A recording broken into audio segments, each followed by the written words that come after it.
Okay, so what we're looking at is the back side of a Power Flash Thunderbird, and I've just finished wiring in the wires that will become the cheat switch.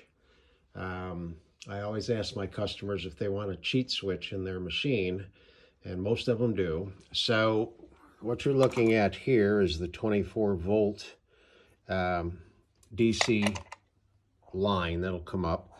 The solenoids that control the movement of these guys to open and close the tulips. Okay, so this is right here. This is the two micro switches that are on either side of the Thunderbird, and then up in here, it's hard to see, but there's a micro switch in here that controls the when it goes in the top, sorry, I'm getting confused here. When it goes in the top of the center attraction, it opens all the tulips, okay? So it's these two wires here that are wired to that switch that open all the tulips. So to wire in a cheat switch, what you do is you follow these wires, this orange wire, and this orange wire ends up over here on the number 3 solenoid.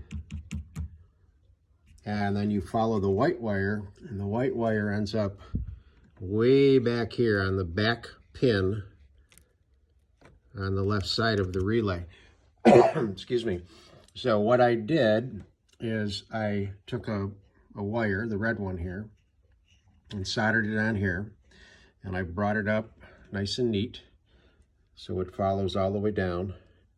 And I did the same thing with the white. I added another white wire back here, came up, went all the way down. And what I have now are the two leads.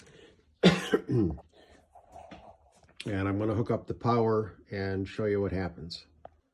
Okay, so this is a 24 volt, well, it's a variable DC power supply. It'll go up to I believe 30 volts. So I use this when I test my normal pachinkos at 12 volts, and then when you need 24 volt power for the special electrics, I've got the power there. Now I'm going to put a transformer in for the machine, but this gives me a chance to test everything. So I've got power going to the unit, and then down here I've wired in a momentary push button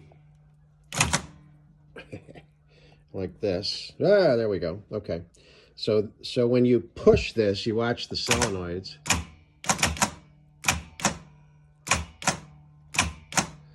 So that will open all the tulips on a momentary push of this button. So what I do, where'd it go? Where'd it go? Where'd it go? Okay, hang on, bear with me. Okay. So here's the lower tray, and what I'll do is I'll very carefully hog out this orange bubble, and when you do that, this switch will fit right in that hole as if it were made for it. So it's a very nice place to put the cheat switch, and then it's just a matter of taking these wires. And typically what I do is I'll drill a small little hole here so that I can feed them out the front, and then actually drill a little hole in this and bring the wires into this compartment here. And then this switch has, come here, all right, there we go. Okay, so this switch just has a big nut on the bottom of it that you take out, so the upper portion would mount, and then the lower portion is under here like this, and the two wires go to it, and then you've got a real nice cheat switch for power flashes, or actually anything. Well, I guess the only cheat switch I've ever put in is a power flash. You don't cheat the other ones, but that's how you do a power flash. Pretty easy. Hope you like it.